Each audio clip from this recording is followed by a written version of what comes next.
Então, é interessante a gente falar um pouco, contextualizar um pouco o processo de produção da pesquisa, né? Então, em que momento que a gente chegou nesse procedimento investigativo, vamos dizer assim.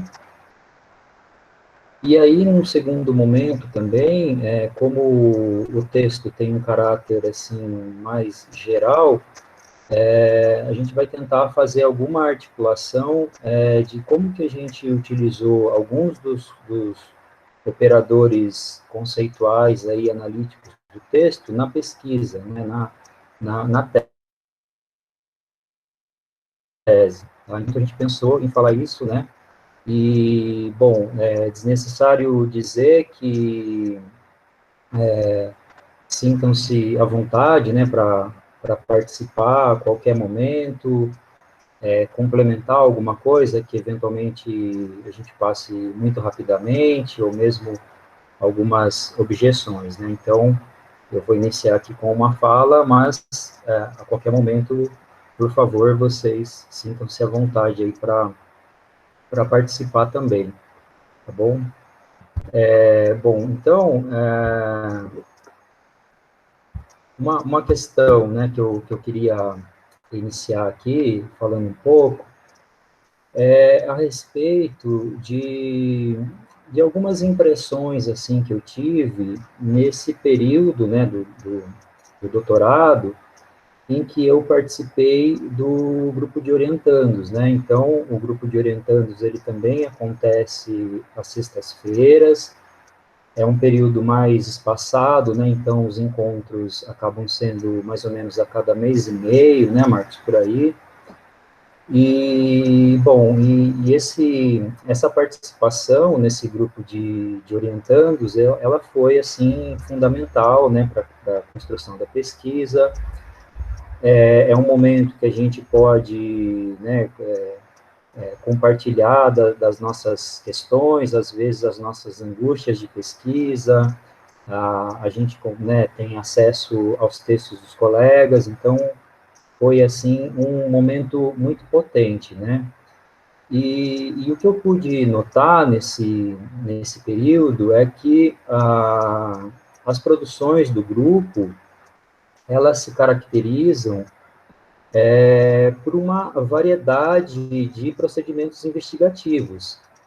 E, obviamente, né, isso está em consonância com o campo epistemológico que fundamenta o GPEF, né?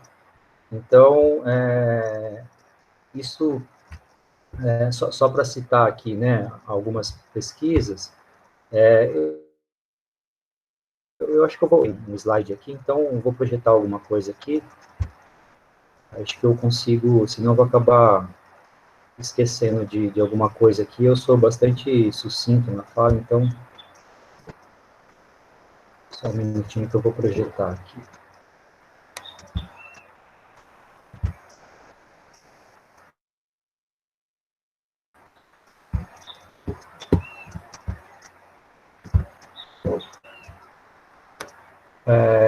Bom, então, né, só para citar algumas das pesquisas, a gente tem pesquisas do GPEF que vão se valer da análise cultural, da bricolagem, da hermenêutica crítica, da história oral, da cartografia, da etnografia pós-crítica.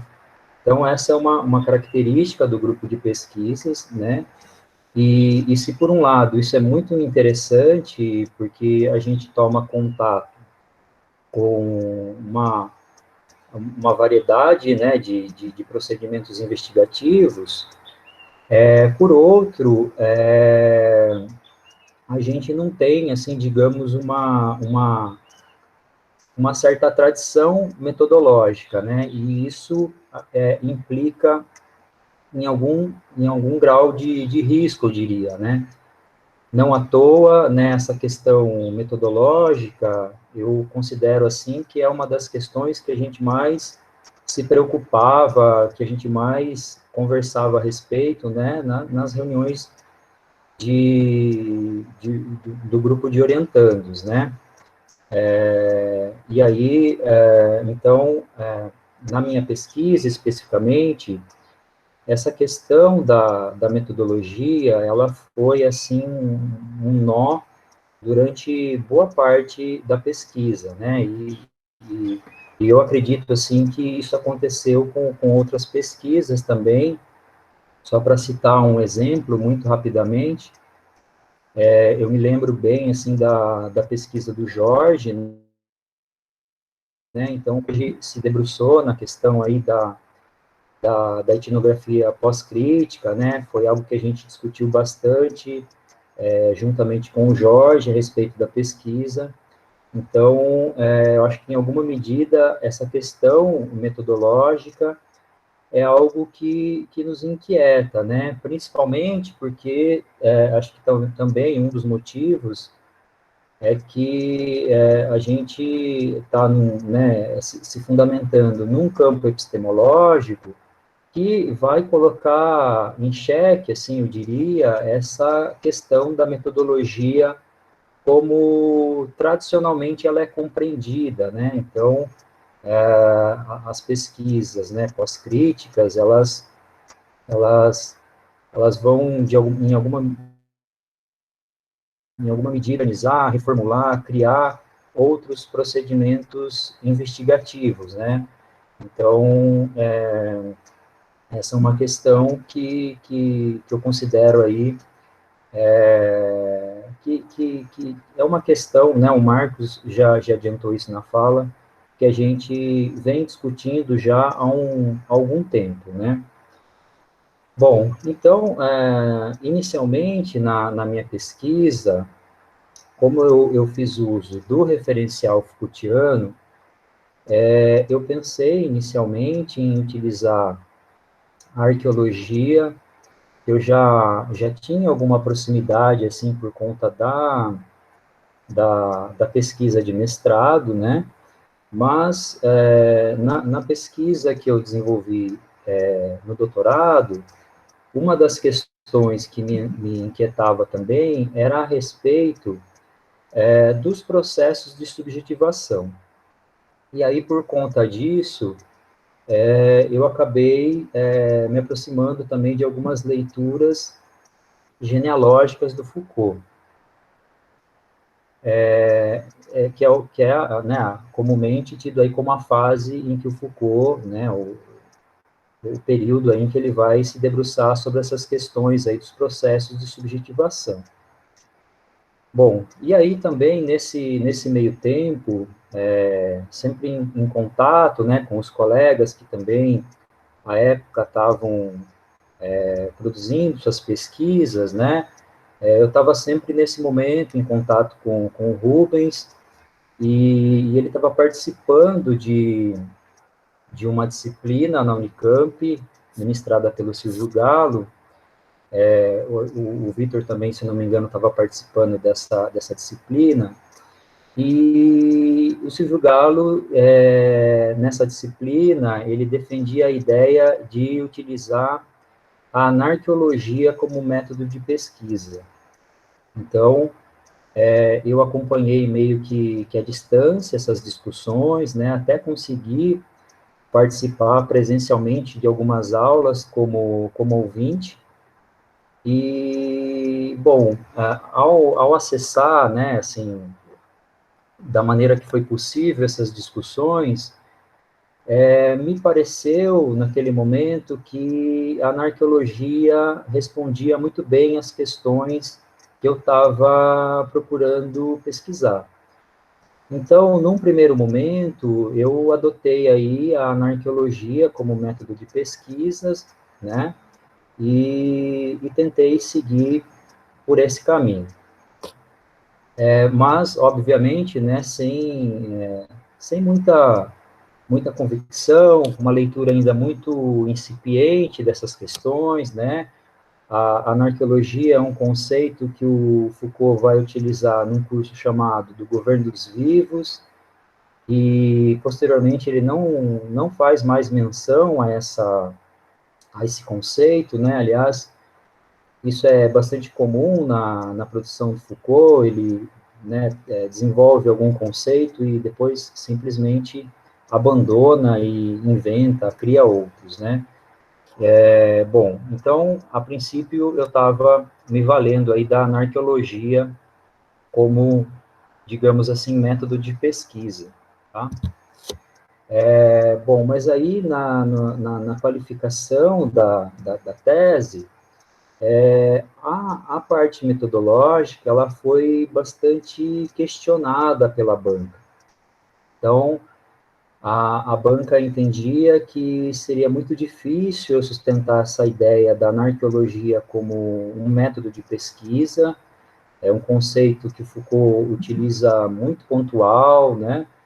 Então, havia essa primeira questão, né, de ser difícil sustentar, e mais, né, mesmo que talvez eu usasse a arqueogenealogia, né, que também é um, digamos assim, um método de pesquisa que, isso para falar muito rapidamente, né, que se vale tanto da arqueologia quanto da genealogia. Mesmo assim, a banca entendia que talvez a pesquisa que eu estava procurando empreender não tinha muito a ver com arqueogenealogia.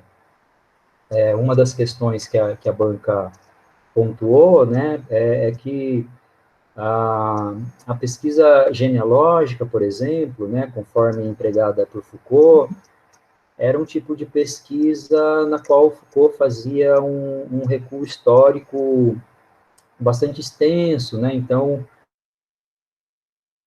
é um arquivo da Idade Média, da Antiguidade Grega, então era um período histórico muito extenso, e esse não era o caso da minha pesquisa, né? Então, essa é uma questão levantada também pela banca, e de modo que esse nó metodológico aí só se acentuou nesse período aí da qualificação.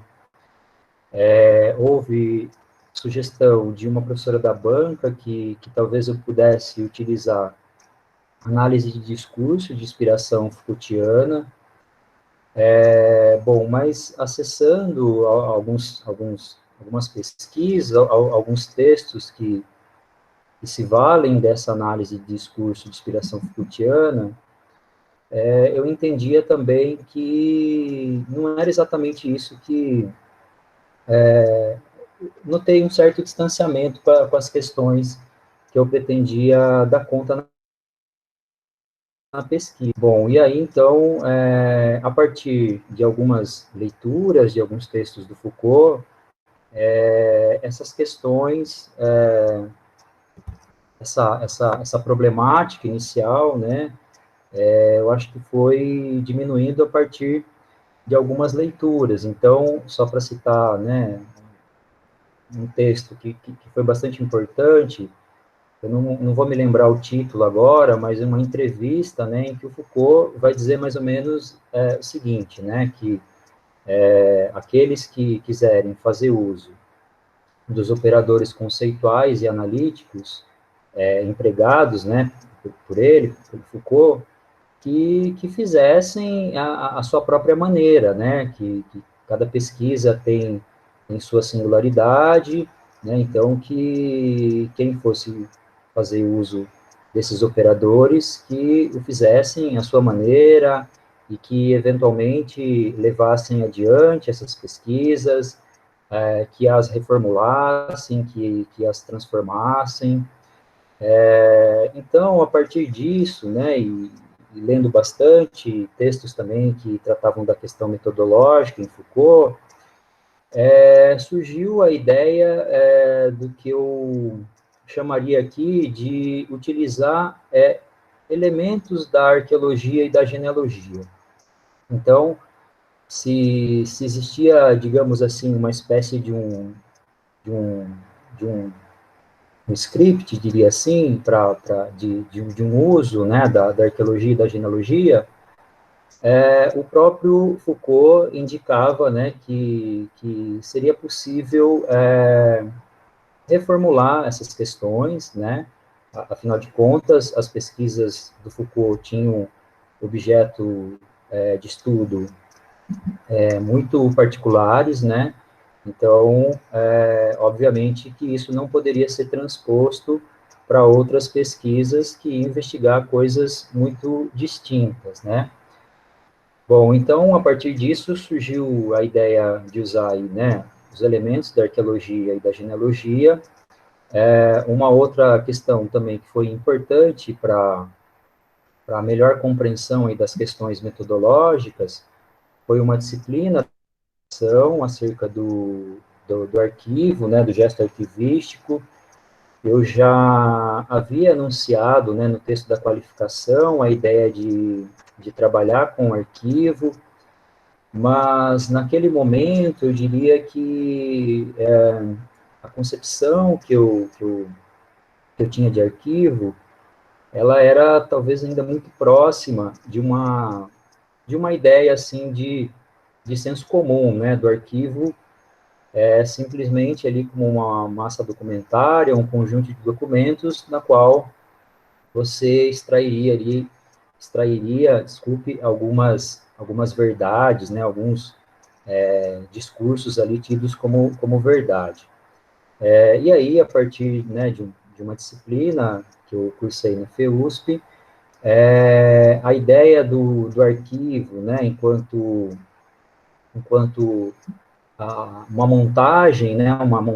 uma remontagem arquivística,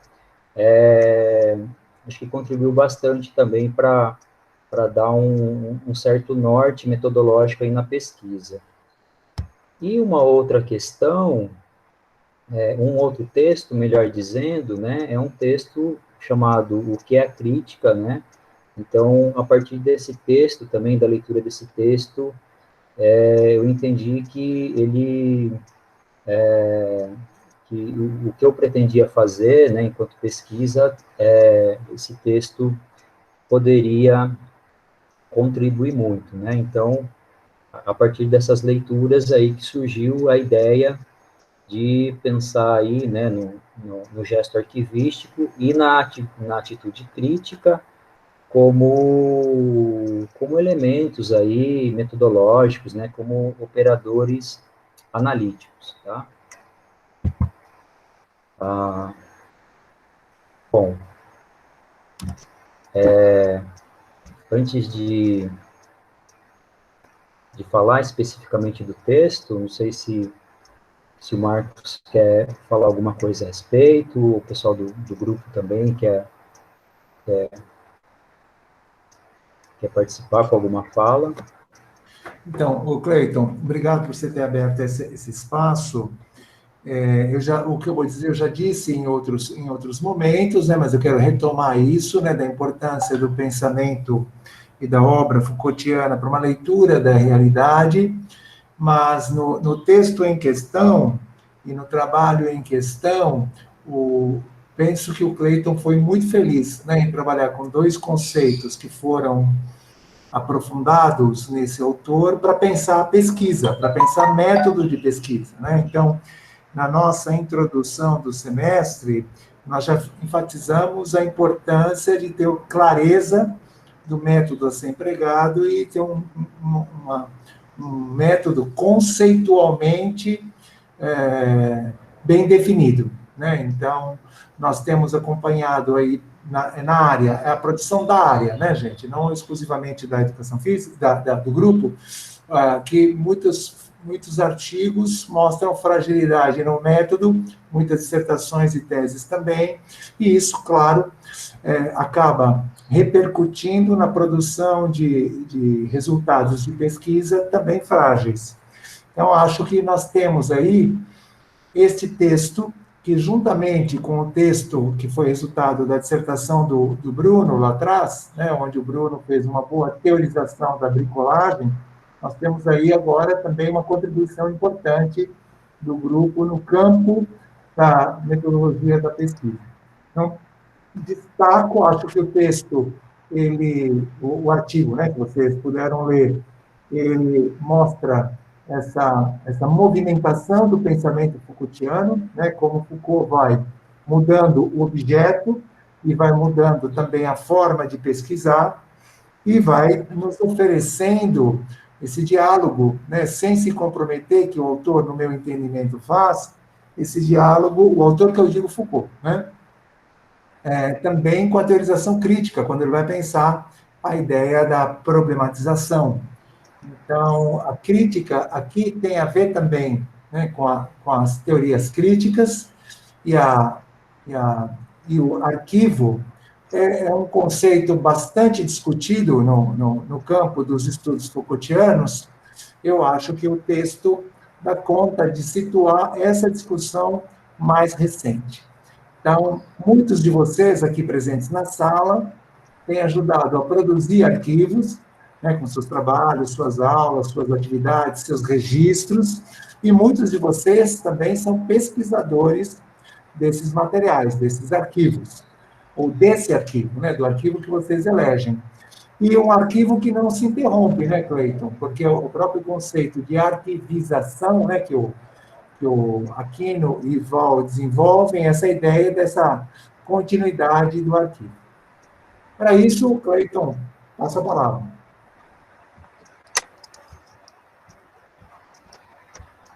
Ok, então, então, seguindo,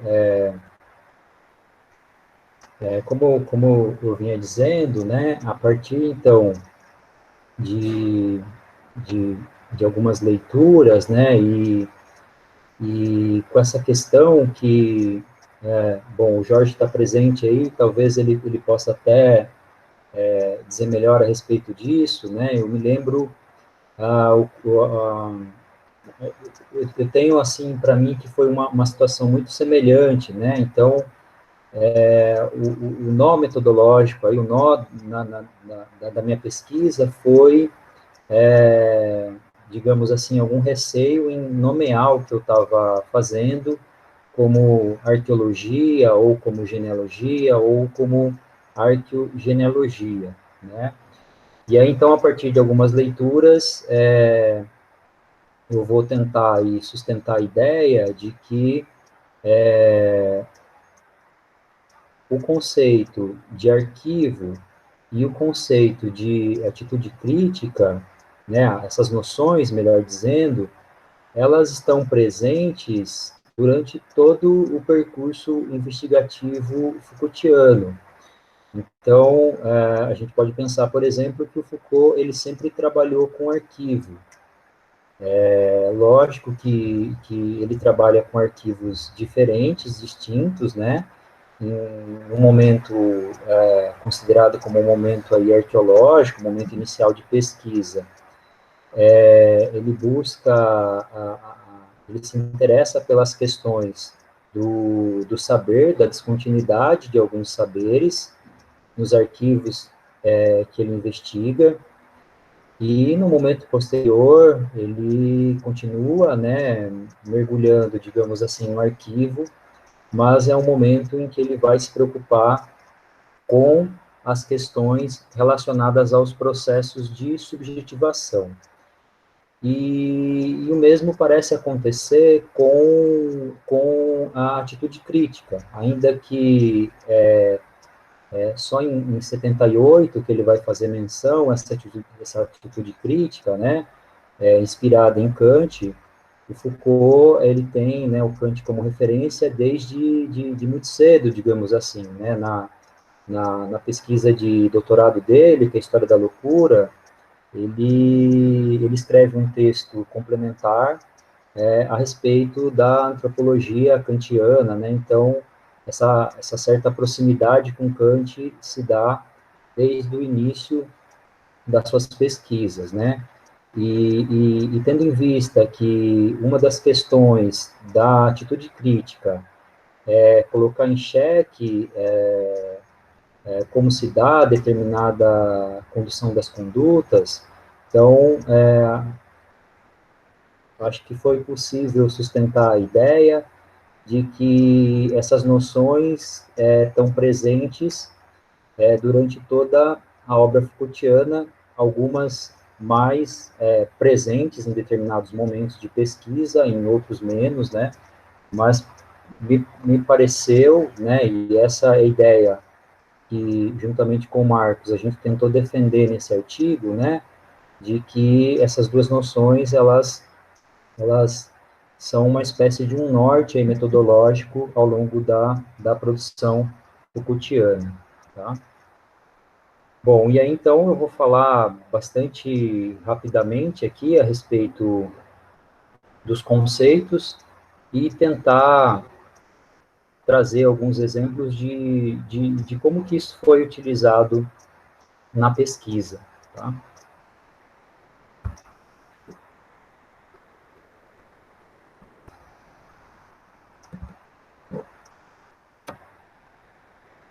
Bom, então o arquivo, né, ou o gesto arquivístico, ele tem a ver com a reconstrução de jogos de verdade em um dado arquivo, com o propósito, né, de marcar a sua contingência, as suas regras, as lutas discursivas em torno do controle da linguagem. E aí, como o Marcos acabou de falar, né, alguns comentadores da obra Foucaultiana que se valem dessa ideia de arquivo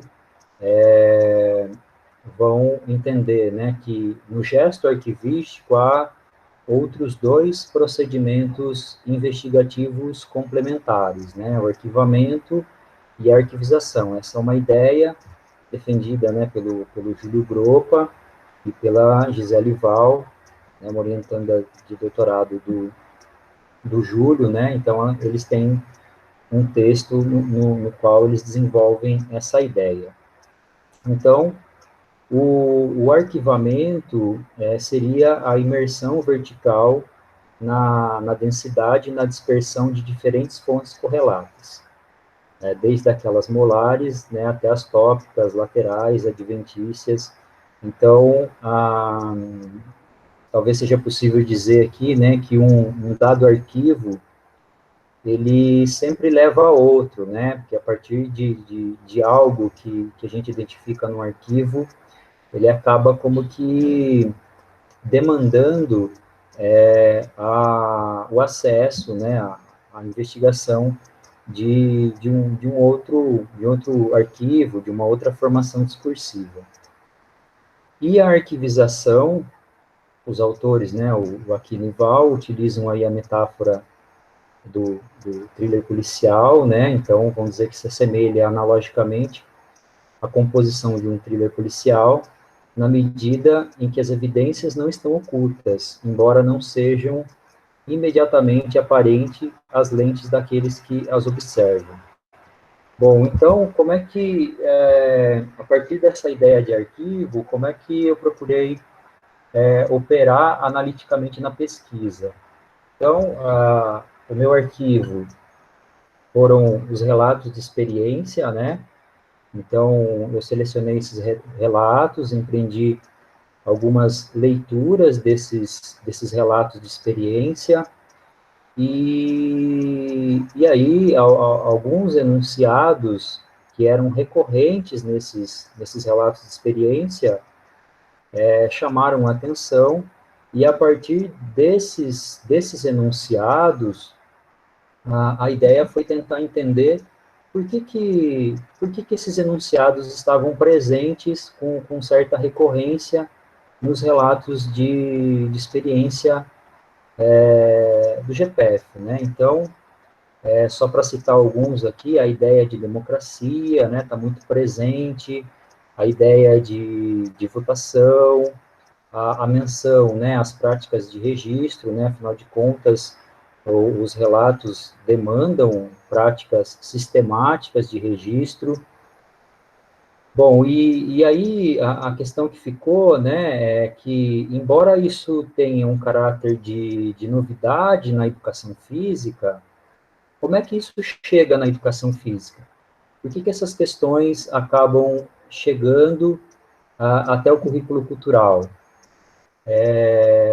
E aí, a partir disso, né, acessando outros arquivos, digamos assim, foi possível notar, por exemplo, né, que a ideia de democracia, nesse período aí pós-término da ditadura militar, virou uma espécie aí de uma palavra de ordem, né, não à toa, né, 21 anos, né, após um período de 21 anos de ditadura militar, o campo da educação, de modo geral, né, vai enunciar essa expressão com bastante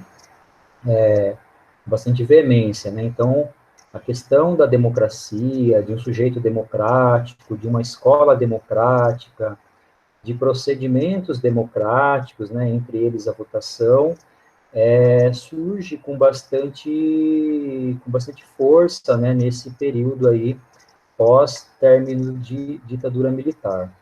Mas, acessando outros arquivos, foi possível perceber que essa ideia, ela também, né, em outros contextos, ela está presente já desde o início do século XX, a partir de pensadores como, por exemplo, John Dewey, né, e há uma associação, a gente encontra também alguns arquivos nos quais a gente vê uma proximidade muito grande da ideia de democracia com liberalismo e, posteriormente, com neoliberalismo, né? Então, a partir do acesso a esses arquivos, foi possível notar também que, ainda que, né, como eu já disse, essa ideia de democracia, ela tem um caráter de novidade no campo da educação física. No máximo, a gente encontra algumas menções, assim, no prefácio de algumas obras. Se eu não me engano, num dos livros do João Batista Freire, há alguma menção à democracia, mas foi só. Mas, em algum momento, eu acabei encontrando também um texto, acho que da década de 40, do Inesio Penamarinho, um professor de educação física que, que teve certa relevância naquele período histórico, né, um estudioso da educação física, e o Inesio Penamarinho, ele muito influenciado pelo pensamento do John Dewey. Então, na década de 40, ele já propunha uma educação física democrática, né? Eu consegui acessar uma palestra dele, cujo título era exatamente Educação Física e Democracia, né? Então, como eu disse há pouco, um arquivo inicial, ele acaba demandando acesso a outros arquivos, né? E aí eu diria que isso esse trabalho aí de arquivização, né, de uma montagem e de uma remontagem de um determinado arquivo. Algo semelhante aconteceu com as práticas de registro, né? Ainda que também tenha caráter de novidade no campo da educação física, com o currículo cultural, ao acessar alguns arquivos, foi possível perceber, lógico que com outros propósitos, com outros objetivos, mas foi possível perceber que desde a irrupção da escola na modernidade, haviam práticas de registro. Geralmente eram práticas de registro do comportamento dos estudantes, né, o que eles faziam, o que eles não faziam, enfim, como é que eles se comportavam. E aí também, em meados aí do século XX, essas práticas de registro, elas vão se reorganizando, se reformulando, e aí a gente vai ter, né, os fichários, a gente vai ter uma diversidade de práticas de registro que vão estar mais preocupadas, né, com questões relacionadas à aprendizagem e não tanto comportamental, né? Então, de maneira bastante resumida, essa noção, né, de arquivo, de gesto arquivístico, possibilitou eu desenvolver esse trabalho, né, de um recuo histórico, de acesso a uma diversidade de arquivos e tentar compreender minimamente como é que essas noções, como é que esses conceitos acabam chegando no currículo cultural, né? Então, são noções, são ideias que circulam no campo da educação, né, e que vão se transformando, se modificando, e em dado momento histórico acabam fazendo parte aí de uma proposta curricular de educação física. E em relação a outra noção, né, que é a noção de atitude crítica, então a crítica na concepção Foucaultiana, ela tem a ver com uma espécie de um empenho para melhor compreender as condições de aceitabilidade, os vínculos, a justaposição entre aparatos coercitivos e determinado sistema de saberes, né? Foucault faz isso, né? Ele não é um autor propositivo, né? Mas o objetivo dessas pesquisas é tentar desnaturalizar, né, certos regimes de verdade, para, quem sabe, né, em algum outro momento aí, transformar esses regimes de verdade. Bom, e uma das questões, né, nesse sentido, então, se encontra na atitude crítica uma ligação intrínseca entre saber, poder e sujeito. E por conta disso, né, dessa ligação aí com as questões relacionadas ao saber, ao poder, né, ou aos jogos de poder, e a questão do sujeito ou da subjetivação, então esse foi um dos objetivos de eu me valer da atitude crítica, porque a pesquisa, né, a tese, ela tinha como objetivo tanto compreender como é que alguns fundamentos epistemológicos do currículo cultural, como é que eles despontam, né, no campo da educação, em que momento que, que, que certos fundamentos teóricos, digamos assim, despontam.